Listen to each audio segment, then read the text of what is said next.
My name is Andrea Gillespie. I'm the director of the James Weldon Johnson Institute.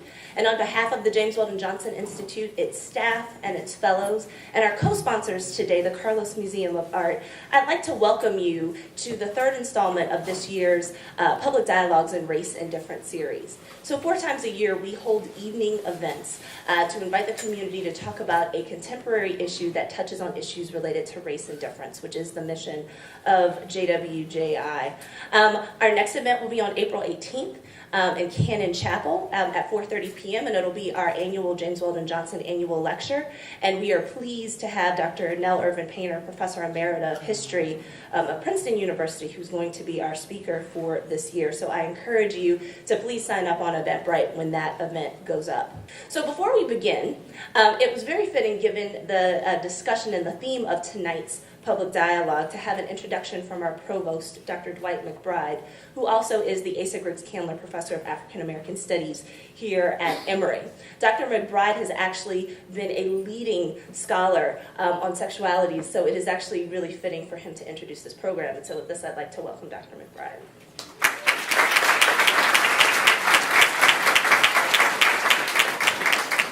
So good evening, everyone.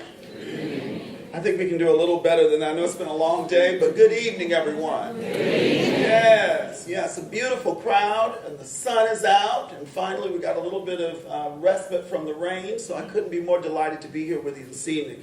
Also delighted, and it's my honor, to be able to introduce this incredible program tonight entitled Black Masculinities in Art and Popular Culture, which is the latest installment of the James Weldon Johnson Institute's Public Dialogues in Race and Difference series. I want to begin by thanking Andrea Gillespie for her good offices and the work in organizing just a scintillating set of programs. I didn't know Nell Painter was going to be here later too. I'm excited to hear that and look forward to returning to hear her as well.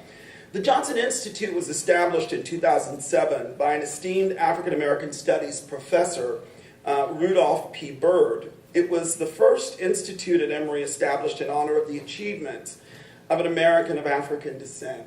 James Weldon Johnson was a prolific author, a diplomat, a songwriter, and an early activist for civil rights.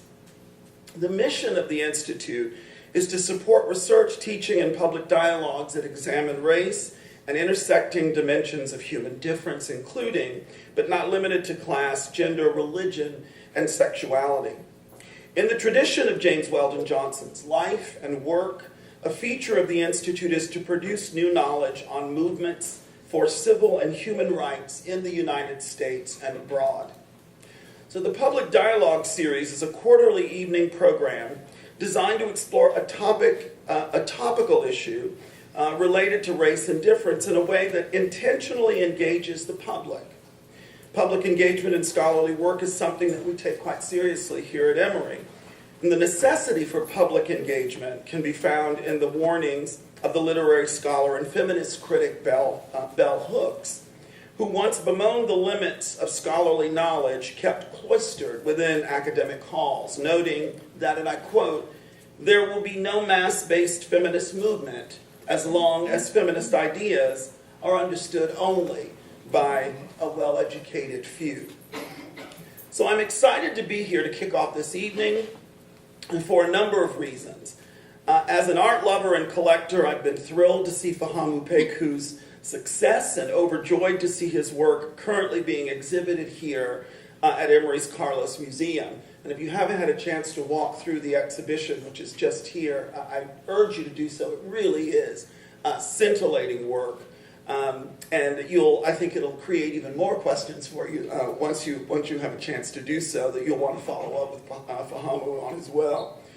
The exhibition, the name of it is Do or Die, Affect, Ritual, and Resistance, and it reframes Black life and death by invoking African spirituality, allowing us, in Pecou's own words, the space and freedom to think about and see ourselves as whole and human, in order to contradict the broken, tortured, and oppressed images of blackness that we find in the context of Western visual culture.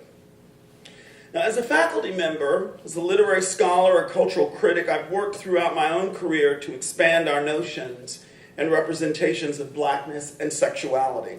In fact, though it is commonplace in academic discourse today to invoke plurality and multiplicity, I can distinctly recall a time in my own heady graduate school days when speaking of masculinities in the plural first gained traction. What's more, one of my most anthologized early essays, entitled Can the Queen Speak?, was a direct intervention into the heterosexist and masculinist biases in African American studies, asking directly, who speaks for the race, in quotation marks, and on what authority? 21 years ago, that article came out, yet the question seems as urgently necessary today as it has ever been. As provost here at Emory, I'm delighted to see the work of the Johnson Institute as a critical supplement to the research and classroom activities of our faculty and students across various departments. What's more, the public nature of this event fulfills Emory's strategic goal of being more meaningfully engaged as a partner in the city of Atlanta.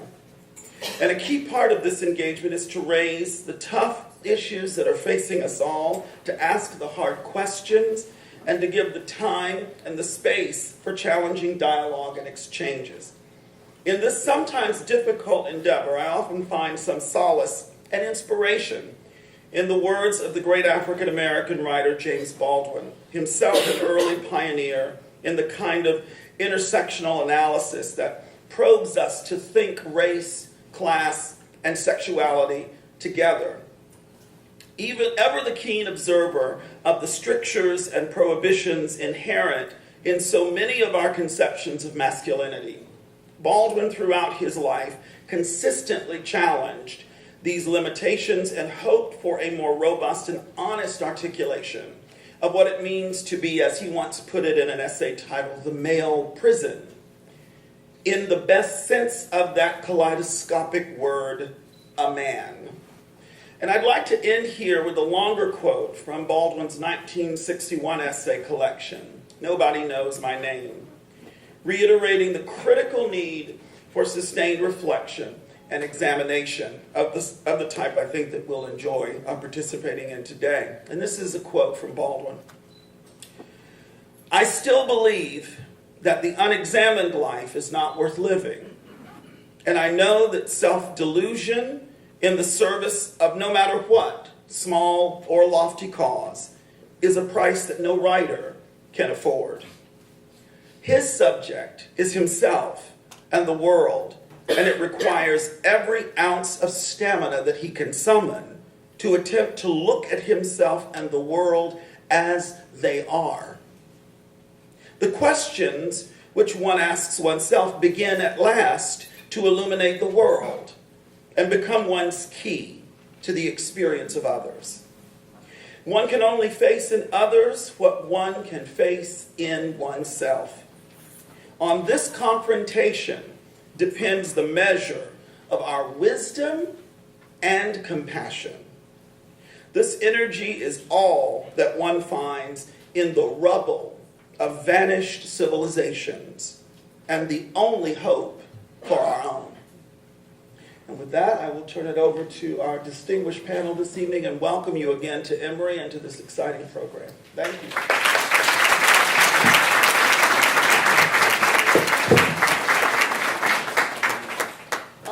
I will sit back down, but I left my notes here, so I think I will do my introductions from here. So it is my pleasure, given that wonderful introduction and charge from Provost McBride, to introduce an esteemed interdisciplinary panel to start tonight's discussion.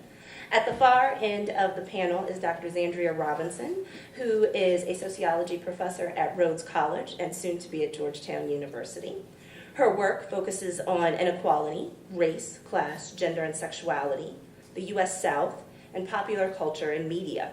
She is the author of This Ain't Chicago, Race, Class, and Regional Identity in the Post-Soul South, which was the winner of the Eduardo Bonilla Silva Outstanding Book Award from the Division of Racial and Ethnic Minorities of the Society for the Study of Social Problems. She is the co-author with Marcus Anthony Hunter of Chocolate Cities, The Black Map of American Life, which is a winner of the Choice 2018 Award for Outstanding Academic Title. Her work has appeared in scholarly journals such as Race and Society, the New Encyclopedia of Southern Culture, the Annual Review of Sociology, Context, and also Rolling Stone, Hyperallergic, Scalawag, the Oxford American, and the Believer. She regularly blogs at New South Negress and tweets sundries, as she calls them, at @ZPolice. It's very ratchet. So next to her is Dr. Scott Heath. He is a professor in the Department of English at Georgia State University. He specializes in African American literature, Black popular culture, and speculative race theory. He's the author of Head Theory, How HipHop Works, which is forthcoming from Oxford University Press. His work appears in academic journals such as PMLA, African American Review, Callaloo, a journal of African diaspora arts and letters, and in the New York Times. And he's currently working on a new book called Automatic Black, Technologies of Race and Culture Design, which interrogates the ways that shifting representations of race, class, gender, and sexuality inform contemporary constructions of Blackness and Americanness. Closest to me is Dr. Jericho Brown, who's a professor of English and creative writing and the director of the creative writing program here at Emory. He is the recipient of a Whiting Writers Award and fellowships from the John Simon Guggenheim Foundation, the Radcliffe Institute for Advanced Study at Harvard University, and the Endowment for the Arts. A poet, his poems have appeared in the New York Times, the New Yorker, the New Republic, BuzzFeed, the Pushcart Prize Anthology, and the Best American Poetry. His first book, called Please, won the American Book Award, and his second book, The New Testament, won the Ansfield Wolf Book Award and was named one of the best of the year by Library Journal, Cold Front, and the Academy of American Poets. He actually has a third collection of poems called The Tradition, which is coming out in April. And in the center is Dr. Fahamu Pecou, who is an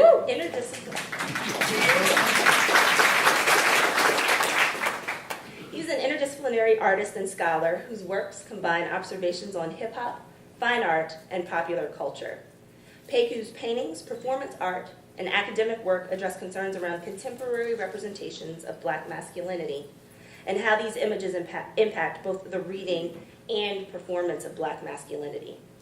He received his BFA from the Atlanta College of Art and his Ph.D. from Emory University this past May.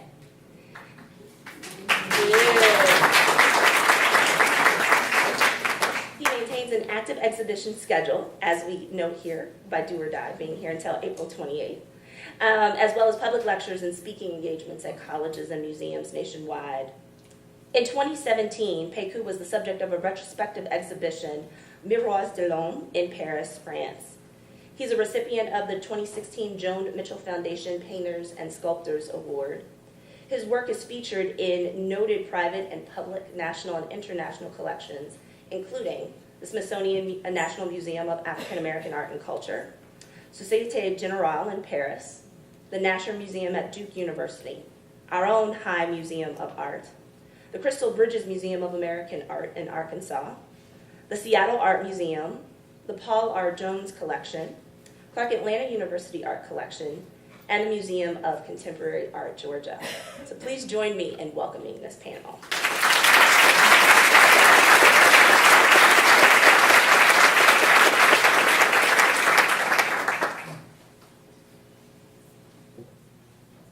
So, Fahamu, since you have a great following here, I figured I would start with you. So, you're doing a lot in the exhibit, and I hope that all of you have had a chance to check it out before this particular event. But could you briefly explain for us the motivations behind this project and the broad themes that you're engaging with this body of work? Sure, thank you. First of all, thank you everyone for being here. It's an honor to have this exhibition here at Emory because it's kind of a homecoming. As you know, the exhibition is also my dissertation. Just to kind of give you a frame of reference for how I arrived at this body of work, I think it will be, I guess as a painter, it would be appropriate for me to paint a picture for you. So in 2012, with the killing of Trayvon Martin, I think we saw a significant shift in these images of black men and boys being killed by police officers. And for several years, up until today, we continue to see these narratives playing out. And it plays out in a really different way than maybe we have thought about traditionally, like if we think about Rodney King or other men who have had assaults by police officers. But with Trayvon Martin to Tamir Rice to Walter Scott, over the course of several years, we continue to be bombarded with these images of black men being killed. In 2015, I received a letter from Mark Sloan, who's the director of the Halsey Institute of Contemporary Art. And in that package was a copy of the Post-Courier, which is the newspaper in Charleston. And on the front page was a story of Walter Scott and his killing. And there was a sticky note attached to it that said, "It's time." And this was Mark Sloan's invitation for me to do this exhibition, responding to these killings. My initial response was to create a body of work or to create some type of memorial to honor the lives of these men. But ultimately, I abandoned that idea because it felt too much like I was just doing the same thing that media was doing and perpetuating this idea that our bodies could be destroyed, that we could be killed, that we could be ended. And this was something that was really very deeply sensitive to me, thinking about the ways in which these types of images, these types of narratives have played out over the course of history of black people being in this country, that the threat of violence and the idea, or the threat of death and the threat of violence was being used to control and coerce us to conforming our bodies and our performance in a certain kind of way to appease everybody else in society. And I wanted to do something that would combat that would resist that. And so ultimately this exhibition asked the question, what kind of life could you live if you weren't afraid to die?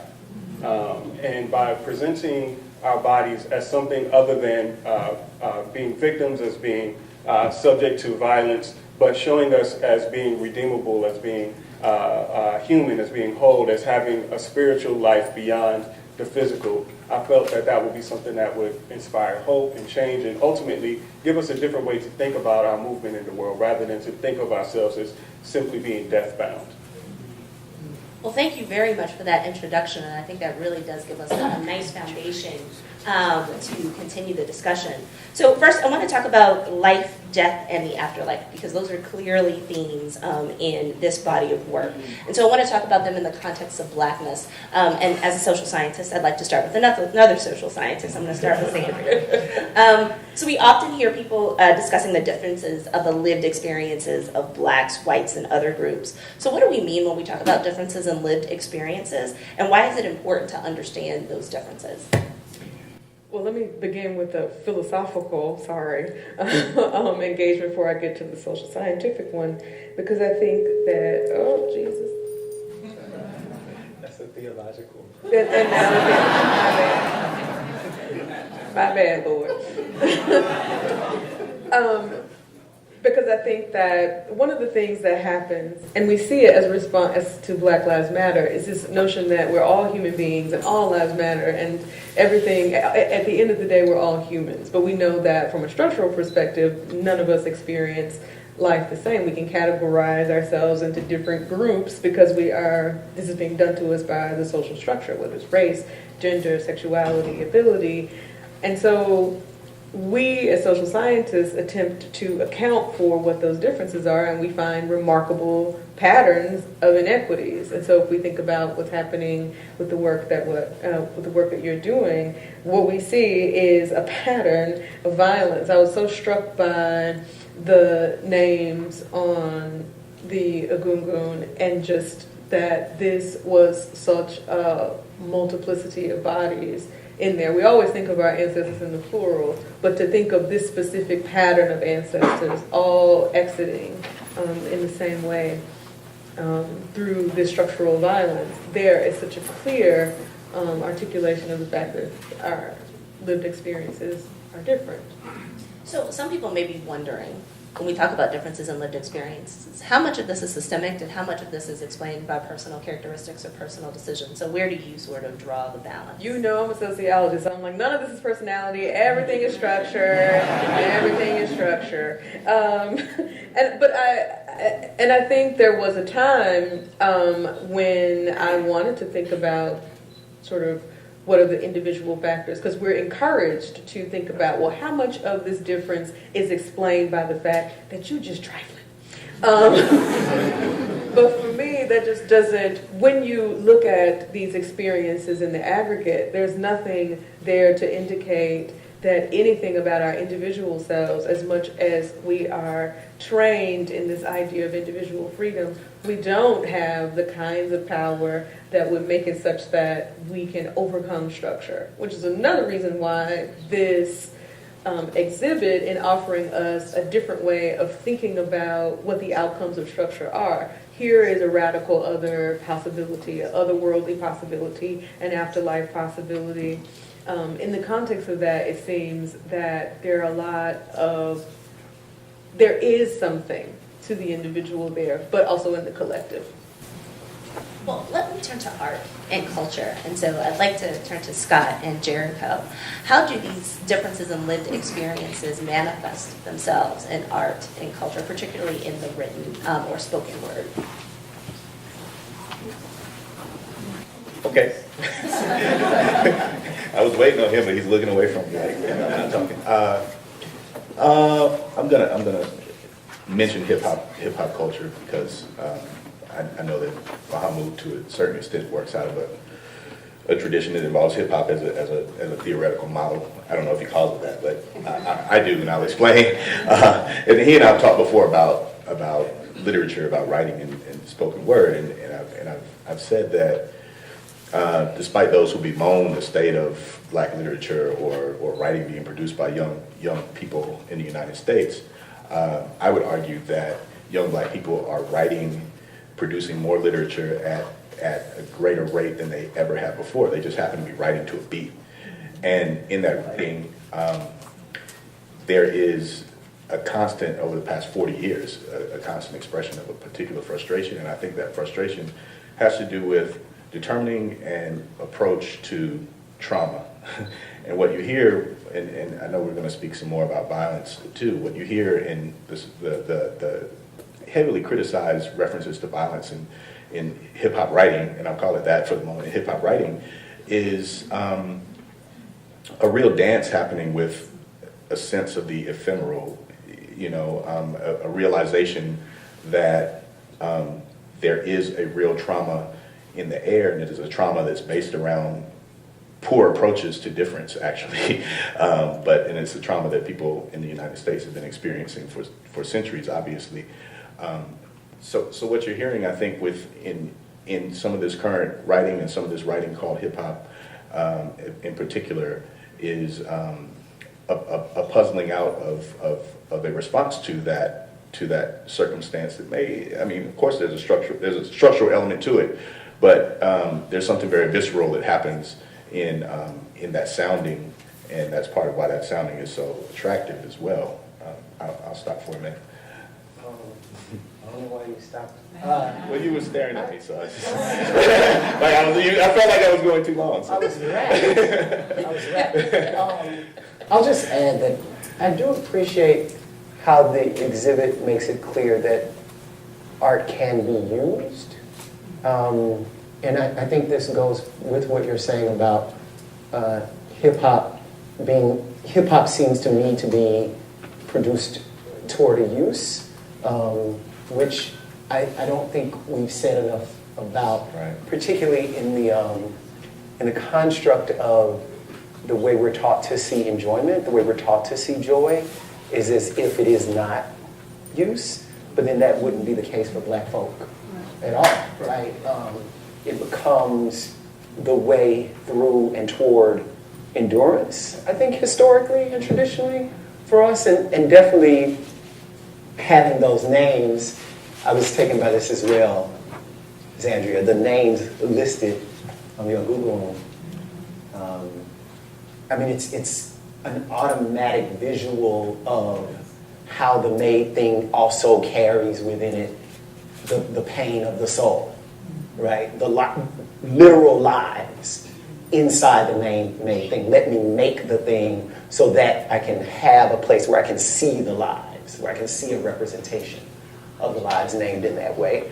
And so I agree, Scott, that music, that hip hop and other current forms of other genres of poetry, written poetry, is now going a great length to sort of re-champion some of the things I think that happens with the uses, through the uses of art, which I think has been very hard for us to talk about in the last 20 years, and is now resurfacing as an okay thing to talk about in academic discourse.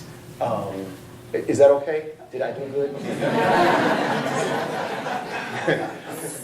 want to come back to you. So as a visual artist, your work is multimedia. So you are trying to really forge bonds between the written, between the visual, and actually sort of between movies and video production. So what is the connection of all of these things to you, and sort of what are you trying to get at by mixing media? Yeah, so there are two sort of main philosophies behind why I do that. The first one has to do with the notion of accessibility and legibility. And so as I have, over the course of my career, continued to explore these questions around Black masculinity and Black male identity and Black identity in general, and creating these bodies of work that exist in spaces that are traditionally spaces for white audiences. I've been constantly trying to figure out other ways to engage the core audience that I'm trying to speak to, because those audience may or may not come into those spaces. And so I began to think of other ways to break up the concepts and themes and ideas in my work and express them in other forms that might provide points of entry to other communities or in other spaces. So for example, recording an album that would, a hip hop album, that corresponds to a body of work. Someone may come across that album or come across the music videos and then find their way to the paintings, and then there's all these different points of entry. The other reason that I kind of landed on this has to do with this philosophy called remembering, RE-membering.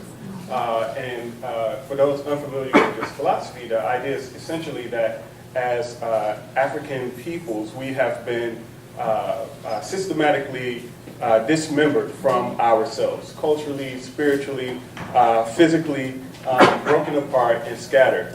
And so my concept of remembering centers on reframing, recomposing the Black body, mind, body, and spirit.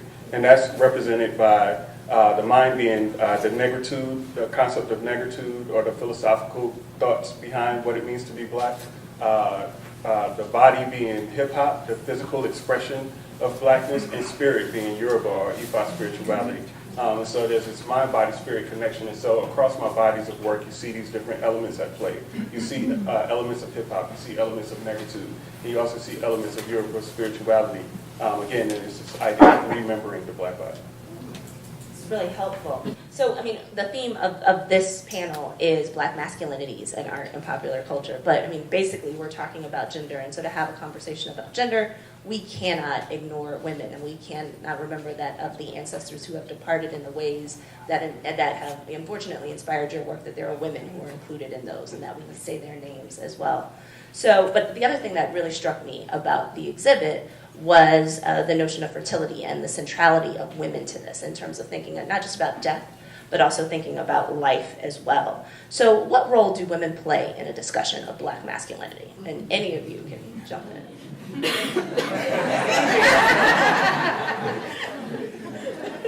We all look at you. I have so many thoughts. In the context of the Go ahead. exhibition. Yeah. So, one of the things that was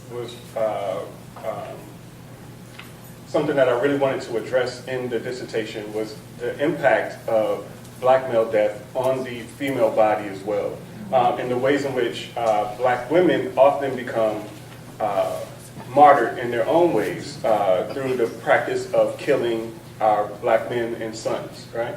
So the widows of civil rights leaders who were slain, the mothers of the young black boys who've been killed by police officers, and the ways in which that they, in a certain kind of sense, die too, or part of them is also killed in that process. And as I was creating this body of work and doing more and more research on the Yoruba cosmology, realizing the impact and the importance, the centrality of women as divine conduits in that practice. And even, learning things such as the ways in which certain rituals are performed that mimic or recreate a woman giving birth.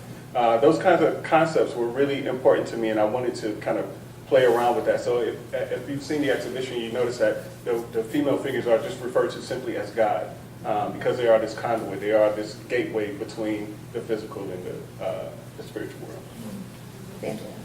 Yeah, I was thinking a lot about this when I was reading about the work and then when I saw the exhibit, because one of the things that came to mind was Sakia Gunn and the masculine identified black women, masculine black women, genderqueer people, and I was just wanting to queer the whole exhibit in a lot of ways, but I just thought about her name there with Trayvon, and thinking about the ways that, yes, there are outside forces that do us harm, but also the sort of that patriarchy and heterosexism do us harm our bodies. And it was striking to me to see these big bellies, these pregnant bellies, in this moment where black women can't give birth because they're dying.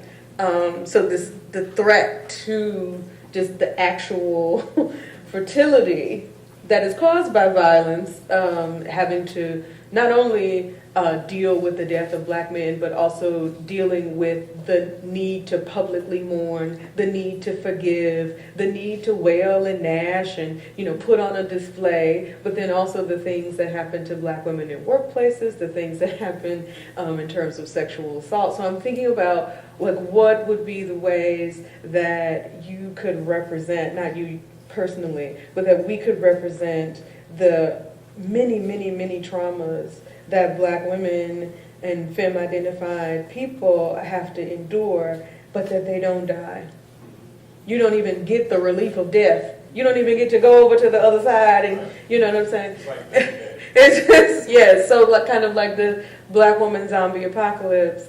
And then I also thought about just the fact that it was women's labor that enables God and Emmett Till to understand this space that he is in, to understand the role of the egungun. I mean, it's just, and again, with thinking about women's centrality to Yoruba cosmology, the Igami and the great mothers and the earth, I think there are a lot of ways that we can push that and also queer that to make sure that we are thinking about all the multiple ways that different black bodies experience the violence and the in-betweenness of life and death.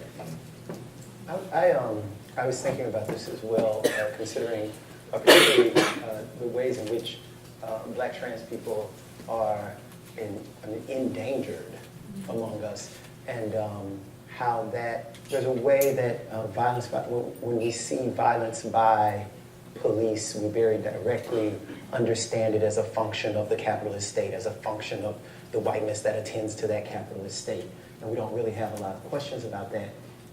But in both cases, I think, and particularly when black trans people are murdered, there is, y'all will understand what I'm talking about when I say this. It's very hard not to hear about these things and have as you can be the blackest person on the planet. And people will have as their first reaction, what did he do? Right. Yes. Or what did she do? Yeah. In spite of the fact that we actually know nobody has to do anything. Right. You could just go outside. And we've seen this happen over and over again, that you could just go outside, and yet among us. And so it's interesting thinking about the living left behind, because then in terms of the community that we have to turn to, there's only so much turning you can do.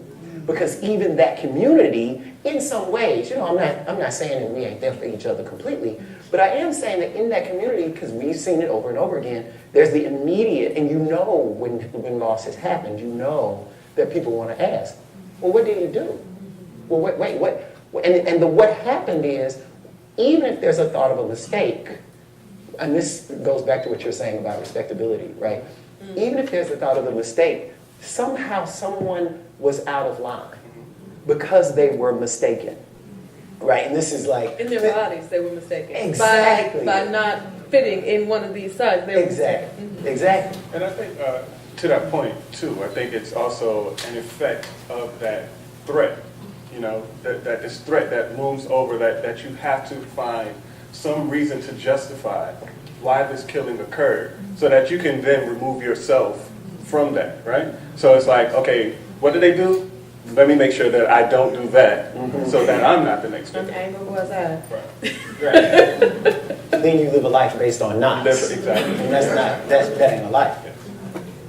Scott, you look pretty pensive. I'm just listening. Shall I speak? I want to go back to the in-between and to the access and talk about the exhibit itself. I really like the way that the Carlos has arranged this, because I do think it's like entering a portal. In my experience, was entering through a certain degree of silence, when you walk in, and I love the dark coloring. And I've seen images of other exhibits of this work, and it's brighter. But I think this is how it should be. So thank you, Carlos, but and the staff. But yeah.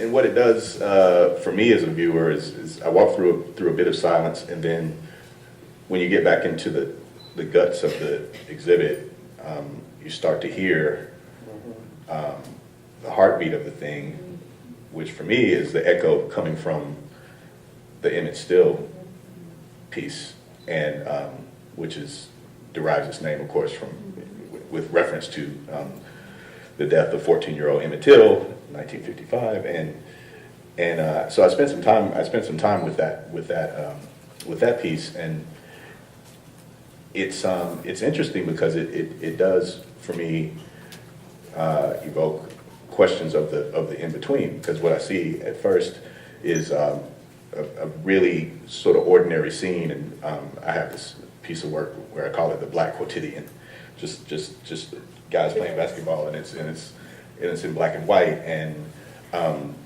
they're playing basketball. This is very, very, very, very regular, right? But the backdrop to that basketball game is of course their sense of their own ephemerality again. That just around the corner, there is the possibility, if not the inevitability, of violence. The mistake is already made, right? So it's just, when is it going to catch up with you? But you carry on, in an ordinary fashion, and we watch that happen in the narrative of that piece. So there's almost I referenced it earlier, sort of a dancing with the ephemeral. You understand it, but you live on, right? I'm brainstorming. So so it's interesting too, because I think the question changes in that film, from whether you're afraid to die to actually whether you're afraid to be reborn, and that's, and we watched that happen with the character called God, right? I mean, he is reborn in a dream, in sort of a dreamscape, right? And he's confronted with the gun, and the gun is of course adorned with the names of all of these premature ancestors, and one comes to recognize that you too are on the cusp of ancestry, right? but there's that liminality, there's that in between that becomes, again, rather mundane. It makes me think of Burnett's Killer of Sheep, actually, too. That there's the quietness of that film. If you've ever seen it, it's also black and white, but there's so much going on in the backdrop, or in the background, or in the back of people's minds. So right, it's about a liminality, and the gun is designed to honor ancestors which is also about a sort of transformation too, recognizing your transformation into an afterlife. So we see this ordinary character be reborn, wake up from that, shaking. That's the scariest part, when he wakes up and realizes, I just had this crazy dream. But I think that soundscape, suggests that as you walk through the exhibit, and you are accessing a sort of portal toward the back of the room. Again, this has to do with the design of the thing. But I'll stop there. So I want to think about gender a little bit more and think about it in the context of masculinity and this notion of masculinities, plural. And sort of understanding that black masculinity isn't monolithic and that there are many ways to be a black male. So I wanted to think about how Fahamu's body of work, both here and more broadly speaking, speaks to different types of black men, whether they be young or old, whether they be rich or poor, straight or queer, cis or trans, even into hip-hop and not into hip-hop. And we'll talk about hip-hop a little bit more after this. I really love the way you use yourself in the work, in the sense that it invites anyone to sort of dive into the figure. And it's very expansive, even though you're experiencing it sort of over and over in different ways. It is an expansive thing that can be dived into. And I've spent a lot of time wondering, is this because this is a normative representation? And because we have been conditioned to think of this as sort of a perfect or ideal black male body? Or could it function if there were, if the body were using a wheelchair, or if it were doing something, can everybody fit into that? So I was trying to figure out, is this just normativity working on me, or but I did feel the expansiveness, and part of it was because through this ancestral movement, it is so capacious because it does carry the space and have the space for all of those articulations of masculinity. Like you were referencing earlier, there are figures that give birth. Men oftentimes, adorn, inhabit or are possessed by female deities. So there's a lot more space for this kind of movement back and forth. And I feel like the work allows for us to kind of do that through the image of the body there. And I also think that but I also wondered, are there other ways to think about the multiplicity of masculinities? Thinking about a lot about black trans men in particular, like, is that a space that they can also dive into when the ultimate end, both of the film and kind of the way the exhibit is arranged, is birth, like physical birth.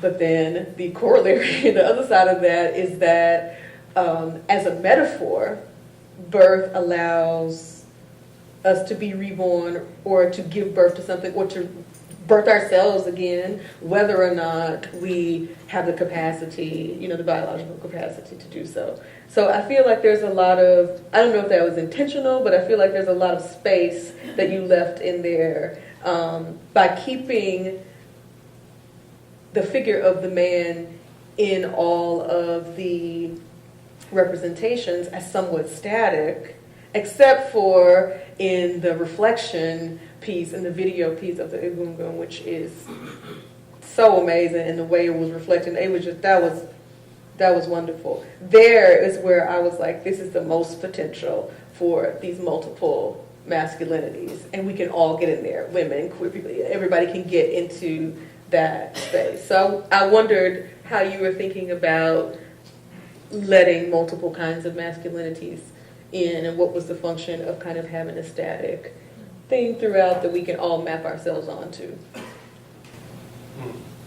I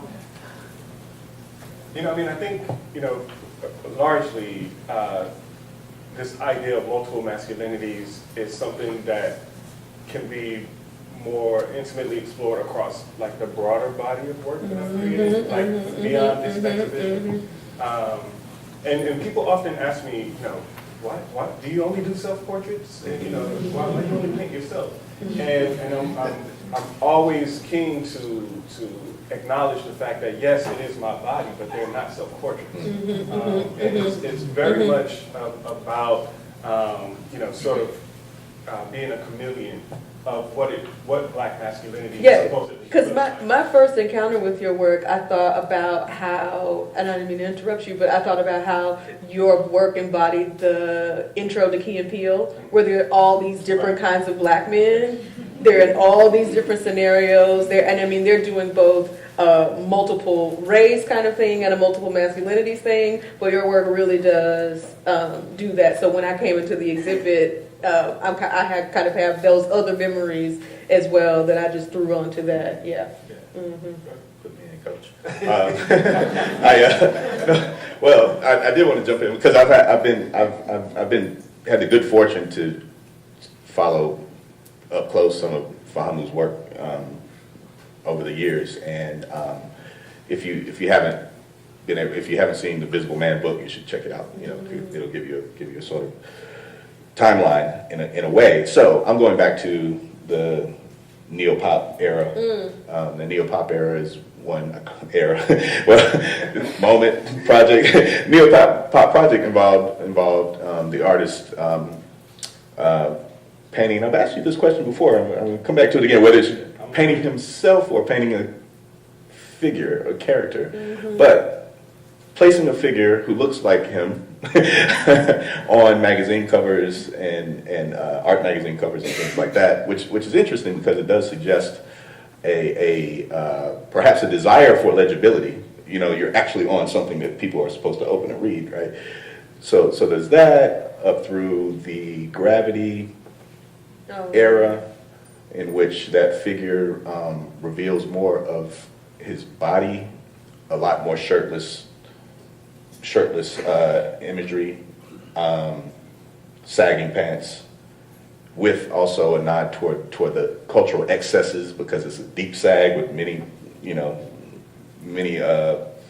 brands of underwear showing, literally. So that up to Do or Die, and we still have largely in the exhibit a shirtless figure, but with a new masking. And I'm thinking that masking is related to the gun. The gun is also, besides drawing forth the names of ancestors, is also about transformation. And I imagine that some of that masking wants us to think about the potential for transformation. In the exhibit itself, I walked to the back and then came back to the front, and that's where I spent the most time with the water reflection, actually, where we see, after having seen everything, we see the gun in full effect, dancing and reflecting and dancing and splashing. Again, for me, suggesting the potential for further transformation. So I don't see it as a finished project. It makes me wonder, okay, what's next beyond this transformative moment? So we've seen a gradual evolution of a figure, whether that figure is meant to look a lot like you or not.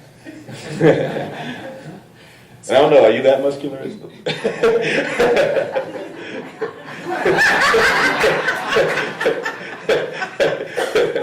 need to work out, bro. Well, continuing with this thing of the body, Fahamu, you mentioned that hip hop is the body. So what do you mean by that?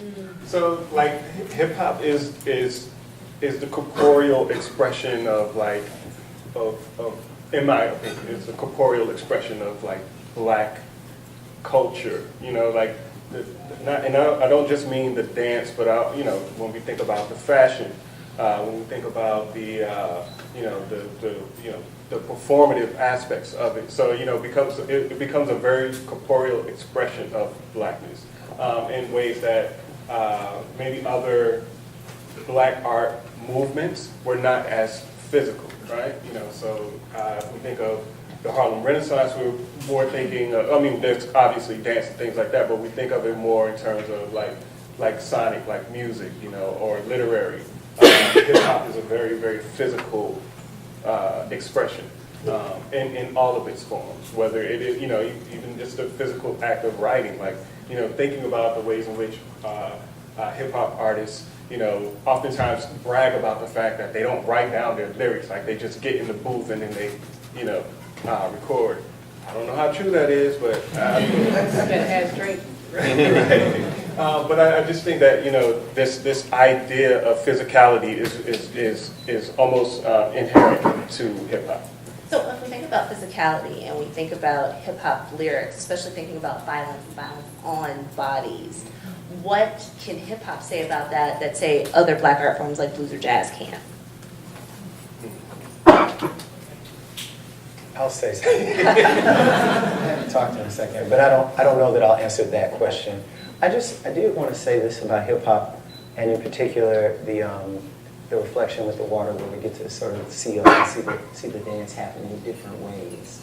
I did want to say I think it's interesting to hear you talk about hip hop in this corporeal way, because we're asked to participate at this moment. And it is true that I actually did it when I first came in. And I thought of it as part of the experience of the silence. Right? But then it's sort of the beginning of the end of the silence. Do y'all see what I mean? And part of that has to do with the fact that in order to make it happen, I have to move. I literally have to be hip hop in a certain fashion. And so I was really interested in the mirroring that was happening there.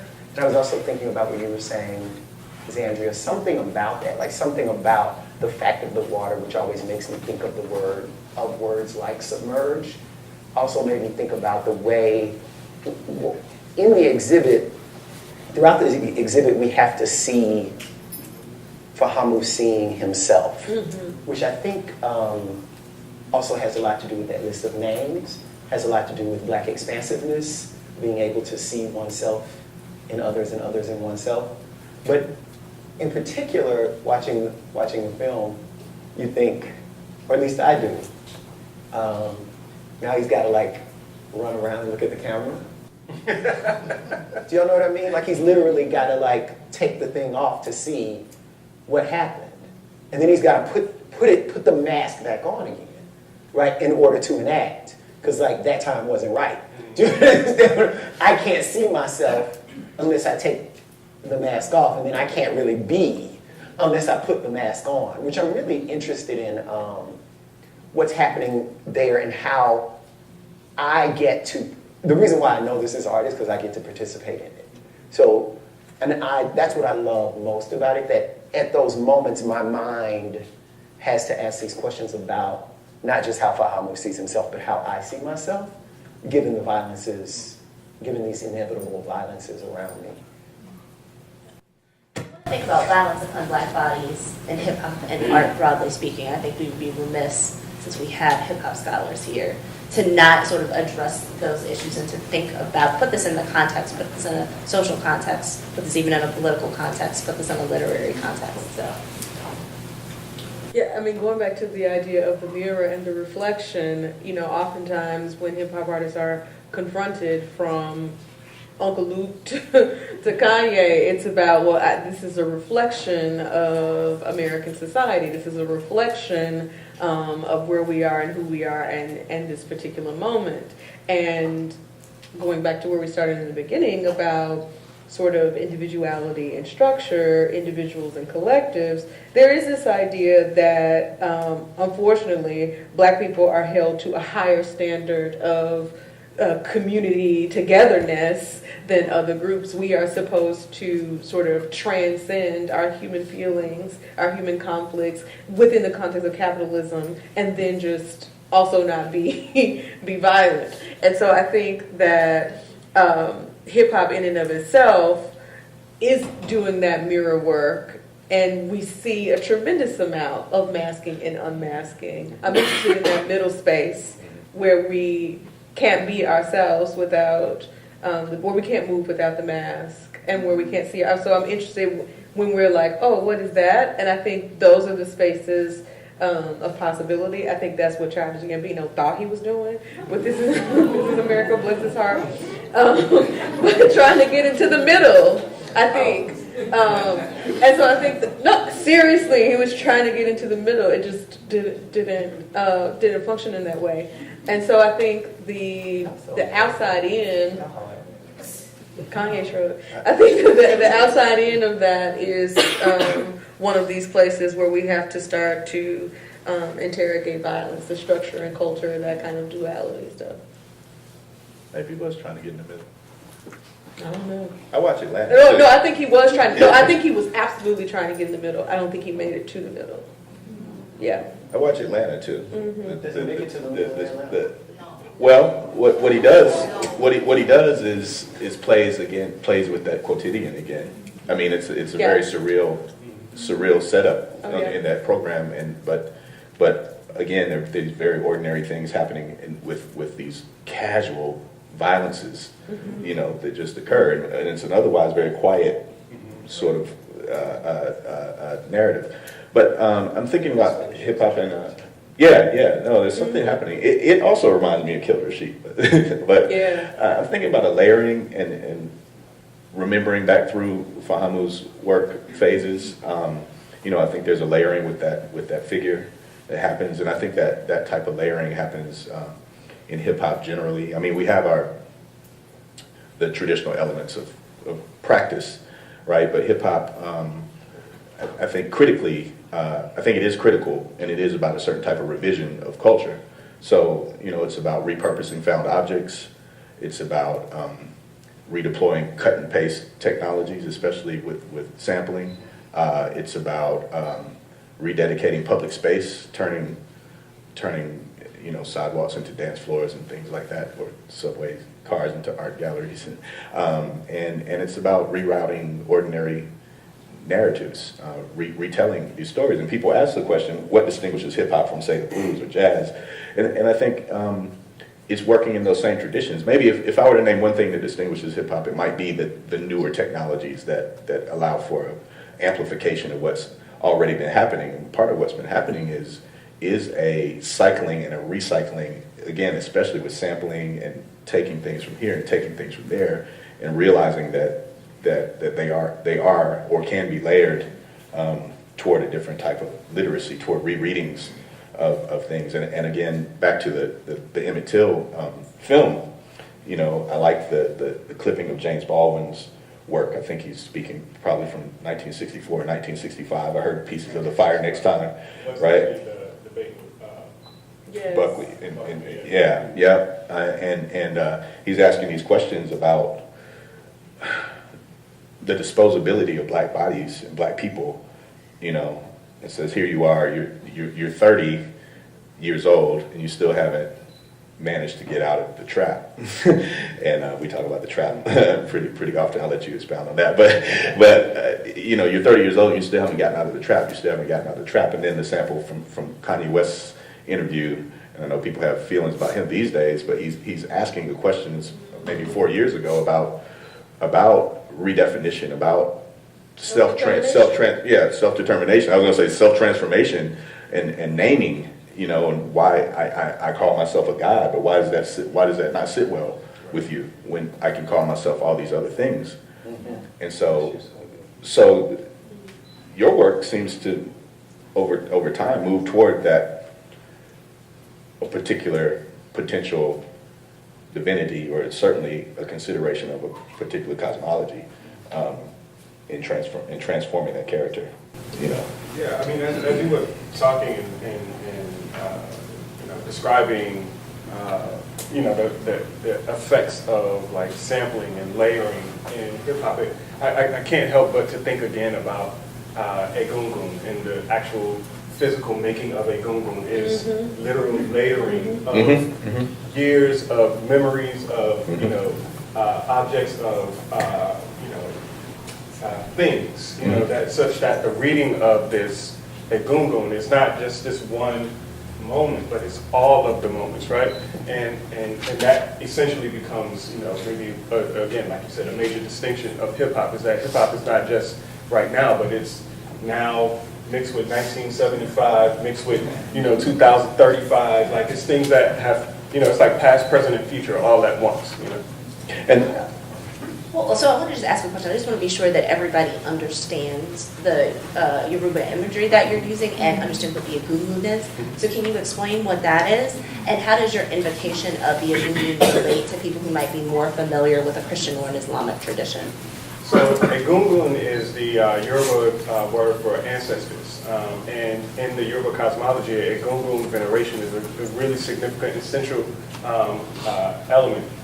And this is because the Yoruba believed that, or believe that egungun are our first line when it comes to spiritual interaction. So like a real pedestrian way that it was explained to me one time before is that like if you were, when you were like 5 or 6 years old and you were running and you fell down and you skinned your knee, the first thing you would get up and do is run to your grandmother. Grandma, I hurt myself, And so now as adults, as people moving through the world, when we run into problems, when we have some kind of setback, when we're hurt, our first line is still to run to grandma as an ancestor. We can now go to grandma on the spiritual realm, and she can, intercede and help us in some kind of way. And so the egungun are really significant in that way, but they also, in traditional rituals and things of that nature, the egungun come out and inform society. They adjudicate issues between communities. They, come to celebrate. They come to honor the dead. They come to do all of these different things. Like they are a very significant player in the lived experiences of peoples. And in this particular instance, the egungun that I created, which I refer to as the New World egungun, is a very specific egungun that's created to acknowledge and to venerate those young men and boys who've been killed by structural violence.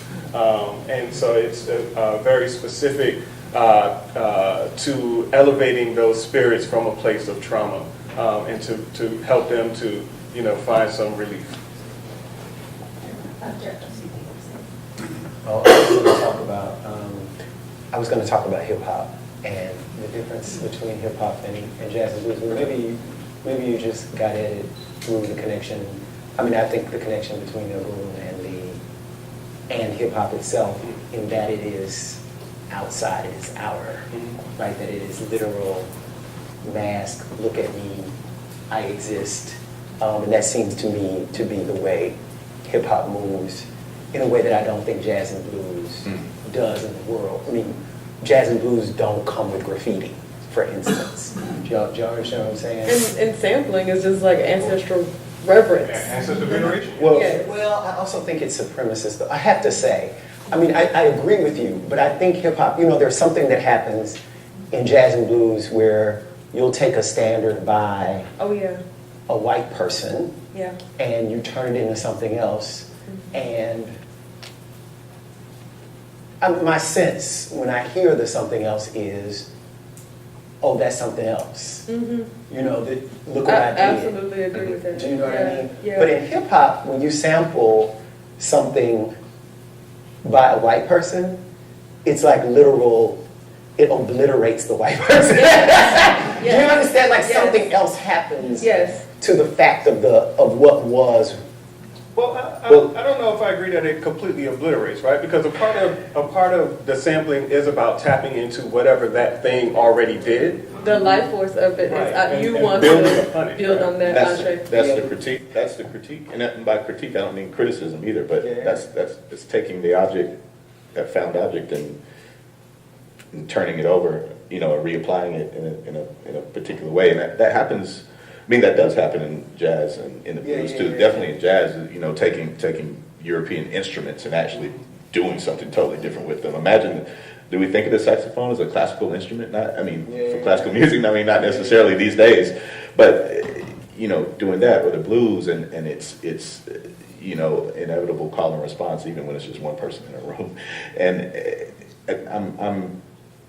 the egungun, I think, is interesting as a blues figure. That invites interpretation, that invites you into the portal, invites the legibility that you were talking about. In particular, your New World egungun, which has actual things to be read, but it moves and you have to keep up. You have to try to read it, almost. And the masking, as much as it can work as a disguise, again, is also an invitation for interpretation.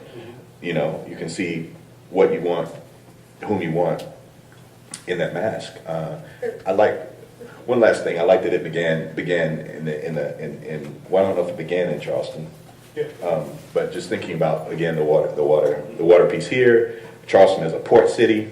Port cities is portals from Africa to this continent. You know, port cities where the blues happen, port cities where jazz happens. So I think it's there. I believe there's just an injection of newer technologies with hip hop that make it again just motivate it all. But sometimes maybe we forget. I do think there is something about presence, though, in hip hop that in jazz and blues. I'll say it this way: it is interesting to me that if we go through time and if we say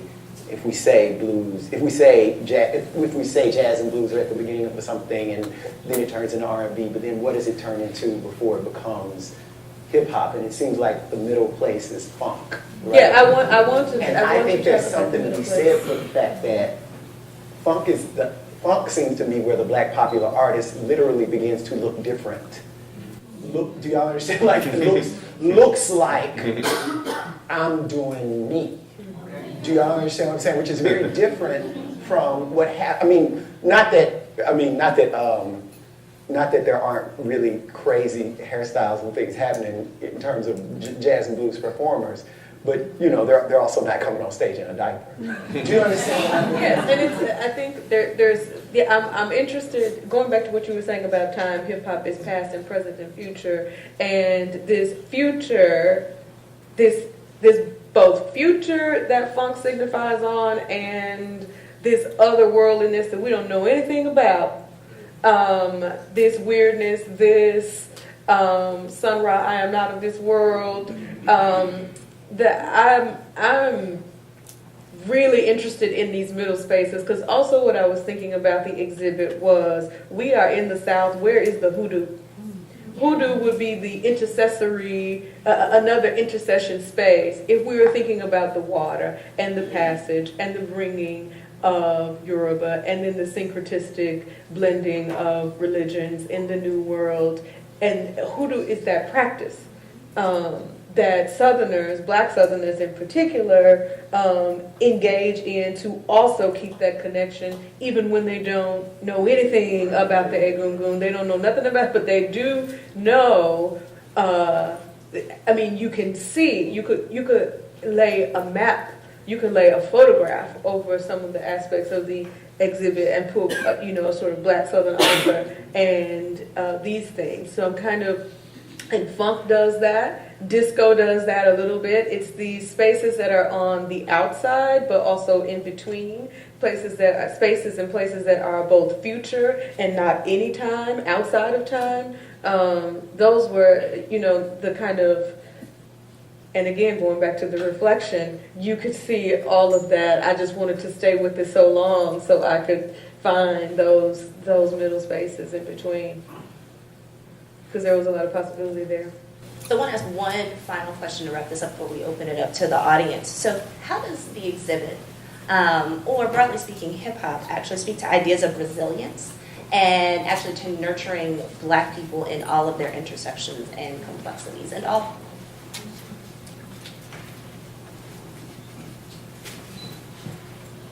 I think on one level, the fact that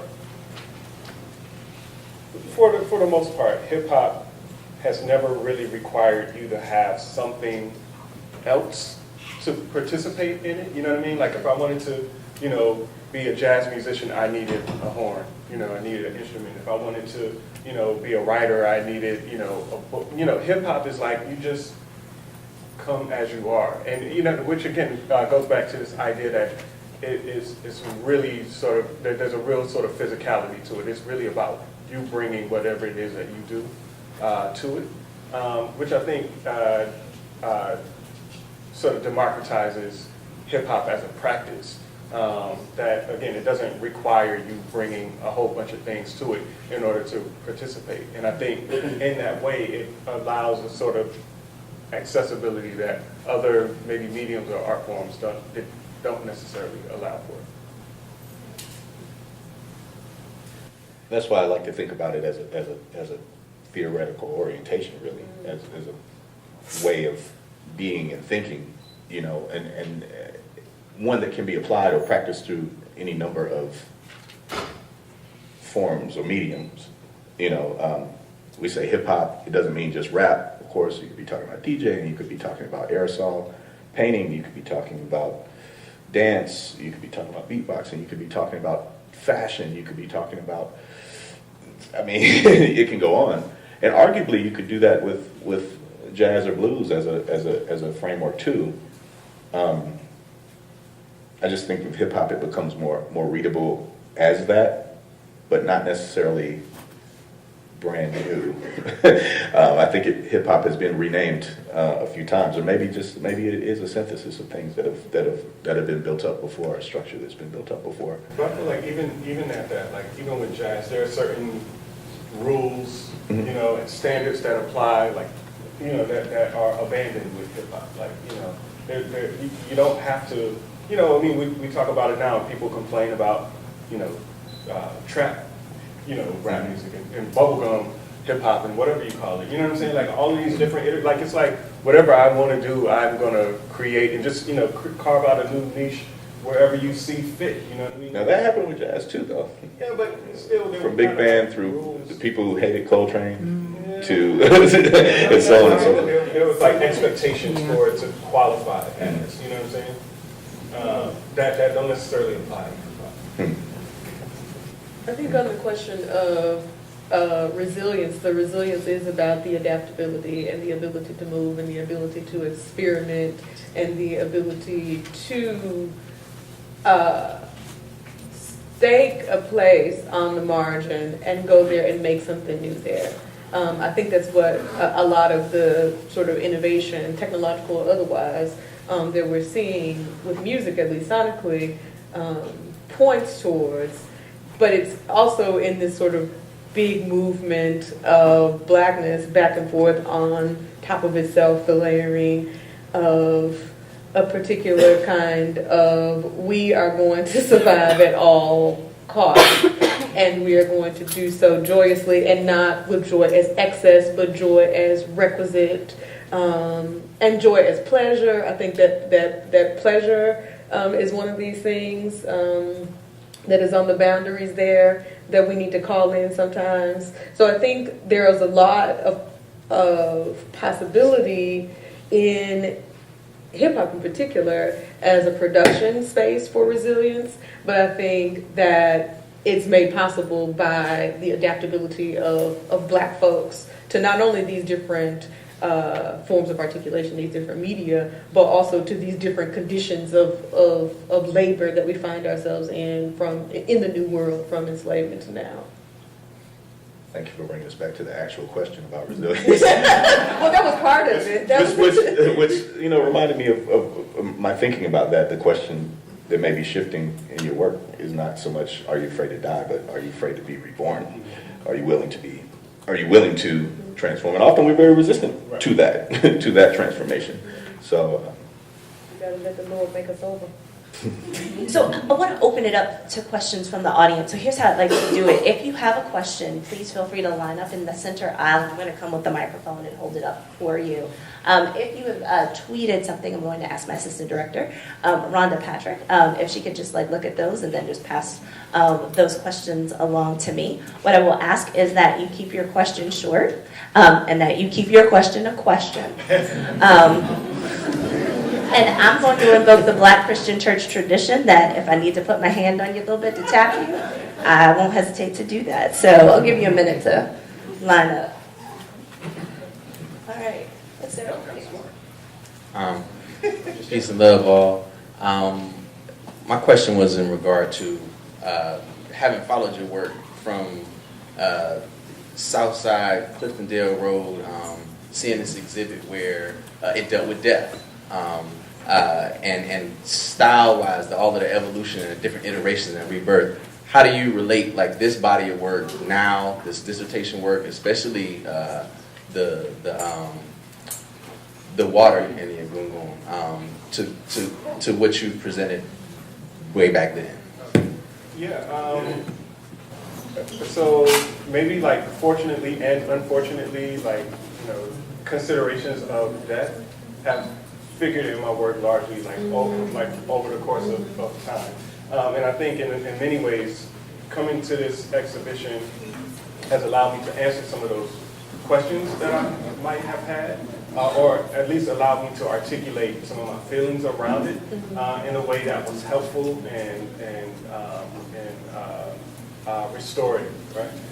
And so the exhibition that you're referring to actually was the one that you went to years ago was an exhibition that dealt with the death of my mother, and it retold her death through sort of like pairing with like Bible stories.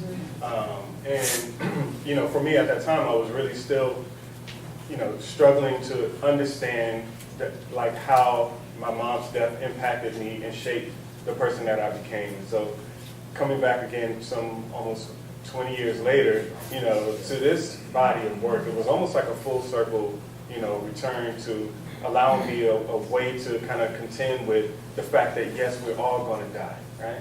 But for Black people, somehow, some way that notion of death is always skewed, and how do we resolve that? How do we continue to move and function and be productive in the world, and even beyond? And so, yeah. Hi. So my question was related to the video projection, not so much performance pieces, invocation it felt like. And I was curious how that emotionally affected you, and physically, what was it like? I assume you were actually in the Egungun piece. What was that like for you, embodying so many young Black men who we have lost and taking them on? There were moments when it even seemed as if the Egungun was bowing to other people that were in the space that could not be seen. And if you could talk a little bit about Ashe and the threads that you wove into some of the images as well. So, you guys won't know this, but the Egun is very heavy. and I mean that in a number of ways. In fact, there are not representations of this in the exhibition, but to actually open this body of work when it was first installed in Charleston, I did what's called an elevation ritual, where I danced the Egungun in downtown Charleston, starting at the point of entry where hundreds of thousands of enslaved Africans were unloaded from ships, and the Egungun danced all the way along King Street and stopped at Emmanuel AME Church and gave reverence there, and into the galleries to open the exhibition. And again, the idea was about activating those spirits. As you know, an Egungun is really the sort of physical manifestation, or a way for us to be able to see these spirits. It gives shape and form to these unseen spirits. And so performing that was a very, very heavy, very, very intensely emotional and exhaustive exercise, but it was also one that I felt was very necessary. There's no way that I could do a body of work that spoke to these ancestors without first asking their permission and bringing them, bringing them down to actually be a part of this. And in terms of the Ashe, that's been something that I've been doing in my work for many years now, like adding those lines and adding and activating those figures so that they move beyond the canvas and that they actually become something that we have to contend with in our minds and in our spirits as we interact with them. Because ultimately, at the end of the day, what I want the work to do is invoke conversation and allow us to see things or to think things that we may not have typically thought. So the lines become a way of me adding one little touch, okay, now you can go do your thing. Good evening, everyone. My question is regarding the most recent Oscar and Billy Porter's tuxedo dress. Yes, do it, Billy. What's the question?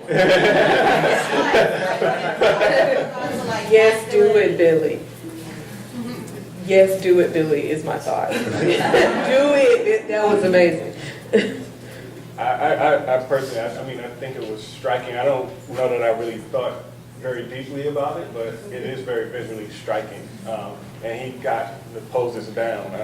But that's also ancestral reverence in certain kinds of ways, thinking about Hector Extravaganza and thinking about this long tradition and activating it and making it visible for a broader public. Didn't you also have like the high Victorian tower at some point? I don't think it had. Well, I didn't see it. There was something, or was it a? It was more of a Oh, okay, It's okay. up here, but it went. But it was something earlier in the month. He did some. I can't remember what the outfit was, but it's equally striking. He's been wearing the red carpets out, and I think what I love so much about it is that I mean, you sort of know this because Billy's easy to know. It's easy to know this about Billy Porter, but there's a way that you understand that he really believes himself to be representing something that otherwise would not be represented in that space, and so I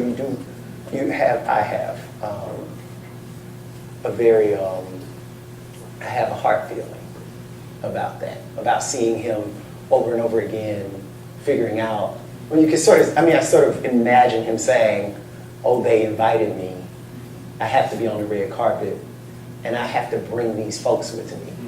And I love that about every time he is on a red carpet, that I know that he means to bring me with him. You know, so. Thank you to the panelists. My question might not make sense because things make sense in my head, but not when I say them. Much to the voodoo question, in the ways that you're evoking the spirituality and in the material and in the symbolism, how do you think that expands Black masculinities versus limits them to particular Black masculinities along the lines of nationality, culture, and space? Okay, so yes, to your question, one of the things that I'm really, really fascinated by, again, in this philosophy of remembering, is this idea of relanguaging Black people around their traditional practices and identities and cultures and spiritualities, etc. You know, as a way of giving us new points of departure for how we can express ourselves, right? So I think within the Western society, so much of what is socially acceptable is almost an imposition. Like, you're a Black man, you're supposed to be doing this, and there's not really a lot of room for movement in those spaces.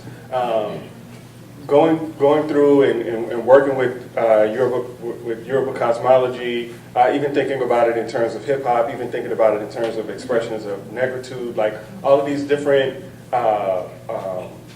movements and moments have given us new terms to add to our vocabulary, new ways of seeing and expressing. And ultimately, my hope is that in allowing us, relanguaging us, reorienting us around our identity, our ancestry, our legacies, that it will give us space to think about how we might be outside of the frames that have been provided for us in the context of this society. Hi, so I want to go back to what Zandria was talking about when you brought the discussion of queer bodies back into, and the ideas of kinds of Blackness in different spaces, and your thoughts on how I'm biracial and how you grieve these Black traumas when the public sees you as partially Black and not a whole Black being. So when you're faced with these traumas of Black young men, how do you cope with these, and how do you begin to grieve these experiences when you're not in spaces allowed to do that because of your identity? Ooh, we gotta take a nap. I think a couple of things. Social scientifically, sometimes when we don't do this as much now, but when I first started doing statistical work, if you came across a person who had marked multiple races, but one of the races that they marked was black, and maybe if you looked at their zip code, I would just code them as black. I was like, they live in a black life, they have a black experience. Because I'm trying to find out how they're structurally affected by their racial identification. But to the deeper part of your question, I think, is about belonging. And that goes to kind of the previous question and what you were saying in response. What are the multiple ways that we can be black? What is the expansiveness of blackness that allows for everybody who is touched structurally, not just biologically, I'm talking about kin folk structurally, by blackness, to participate? And I think the onus is on many of us to create the space where that can happen. One, that requires a calling in. You know, we like to call out and drag, maybe drag in, call in, and say this belongs to all of us. And I think beyond that, practically to me, what that looks like is more folks saying, it's not appropriative to say that I feel a way about this. It hurts, and I would like to be a part of a communal mourning, if that's possible, a communal sense of that there's something possible on the other side. Because in terms of the Egungun, they're not necessarily, I mean, we're talking about African religions, we're talking about Yoruba, we're talking about Nigeria, but the concept of race functions differently for our ancestors. And so then to go, especially on up the line, so then to go and say, let me belong to a physical community here on earth of people, but also to this broader ancestral community that includes so many of us, and we got here in so many different ways. I think that's really, really important. These have to be the last two questions. Okay, this question is for I have a question that is more so about being an artist and a creative. I see your work and I get inspired. I see other artists, I get inspired. I'm an artist myself. Have you ever been disconnected from your talent? Have you ever felt like there was a time where you couldn't pull the themes or the concepts or the ideas and you didn't know how to retrieve that? Have you ever been disconnected? And if so, what did you do to get back to a comfort zone with your talent? Well, actually, very specifically, while I was working on this body of work, I was, several months into, my research, several months into creating the work, several months into, thinking through this project, when I think it was either Freddie Gray or Laquan McDonald who was killed by the And I remember being frozen for a good week and a half. Like, I just felt inadequate. Like, I felt like my efforts were mute. You know what I mean? Like, what is the point of doing this? Like, despite everything that, my good intentions and, all of that stuff, these young men and boys continue to be killed.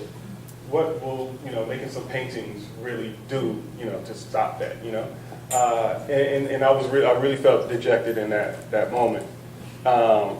And while I was, in my own little funk, one day I got this text message from my daughter, who at the time was about 14 years old, and she had made this video with her little brother and one of their friends, and they were doing like one of those like little apps where you can like sing the song and like make a little video or something like that. I can't remember. Thriller. What is it? One of those. Musically. Triller. But they had made a video for It's a Hard Knock Life. And like singing it, and they were like acting out the little parts and stuff like that. And it was super, super cute, you know what I mean? And she sent me this little message, and I'm watching it on my phone, and I just felt my heart open back up, And then I realized and I remembered why I was doing this work. Like, I'm not, I can't put a painting in front of a bullet, right? But what I can do is put some hope in a person's heart that they will be able to continue to function in the world in a way that expresses the fullness of their joy, the fullness of their presence, just the fullness of them.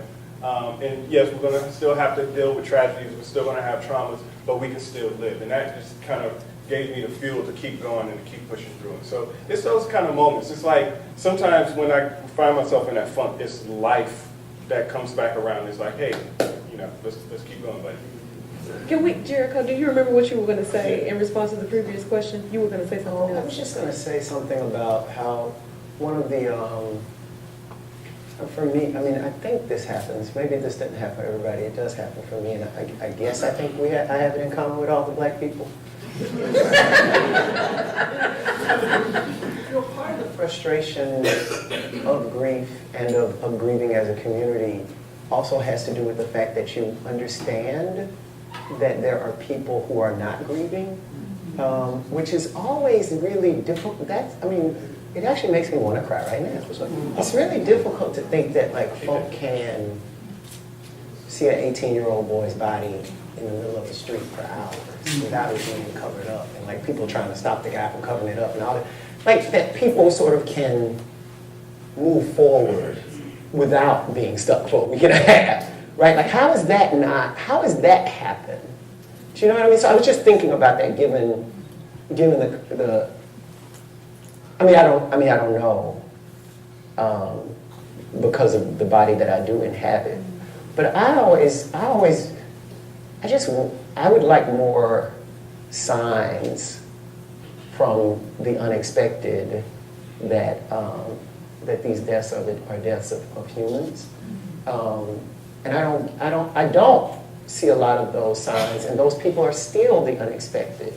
So for me, it's always hard to, while I know it's true, it's always hard for me to imagine people getting locked out of that community of grief.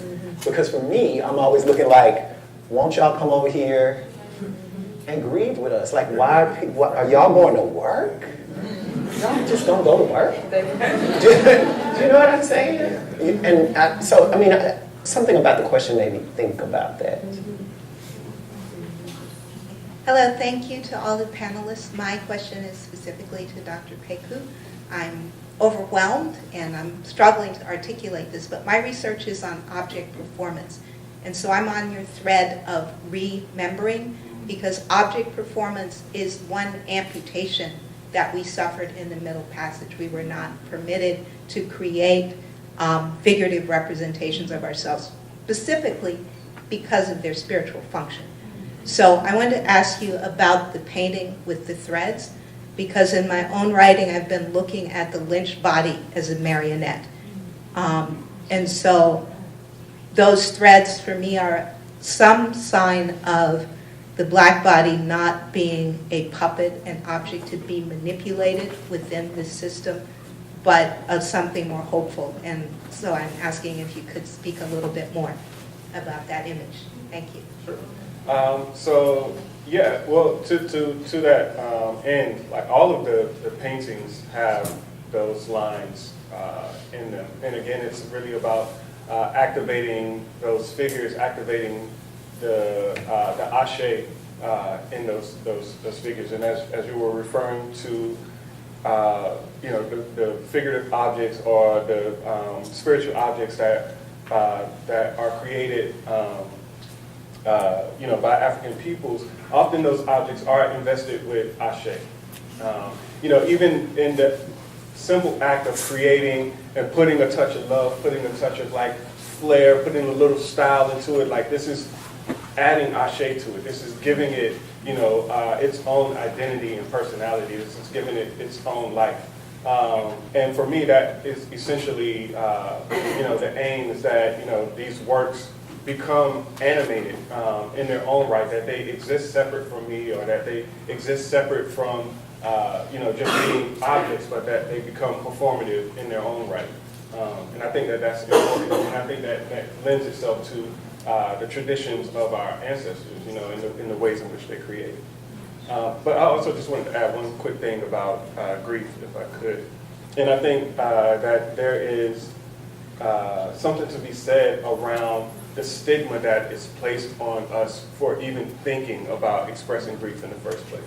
You know, so many of us are cultured away from expressions of grief, and the significance of grief and communal grief is powerfully important. In Of Water and Spirit, Maladona Patrice Somme's book, he talks about how the communities would gather and, you know, have these performances, these grief performances that would last days. And the significance of that being that the tears that the community sheds when a person dies or transitions become the river that carries that spirit back home. Right?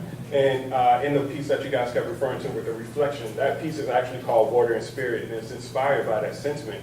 It's a projection into a pool of water, and that water being a symbolic representation of this sort of vehicle that moves us into this world. You know, we're born into this world through water, and we're carried out on the river of tears of those who grieve for us. And I think that it's important that we remember that, and that we acknowledge and embrace the fact that grief is necessary. So we got one question from Twitter, and that it's a pretty quick question, so I figured I would ask the question, so please forgive me if I paraphrase, but the phone kind of went off. This isn't about So we see a lot of your work in public spaces, like in MARTA stations and other types of things. So how much of this is marketing and how much of this is public art? Which work are you referring to? I'm not sure, it didn't say it. I'm going to assume it's for pretty much like the modern new buses. So I think right around Vine City where you had the flight. Yes, the people can fly. Yes, Yeah. I think they're referring to that piece. Yeah, I don't think of any of my work as advertising. It's certainly propaganda, I would say. and I mean that in a really, you know, significant way. Like, you know, W.E.B. Du Bois says that all art is propaganda and ever must be, you know. Whenever we are talking about our experiences as Black people and we're expressing that through art, there is propaganda behind that. You know, part of that propaganda is reflecting the humanity of us, because this world has done so much work to try to deny that humanity. And so for me, those murals were very pointed in the fact that they represent people flying, that they represent people ascending, that they represent people moving, rising above, you know, the very small, petty, problematic nature of this world and elevating to something higher. And so, yeah, it's propaganda for sure. Well, thank you very much for joining us this evening.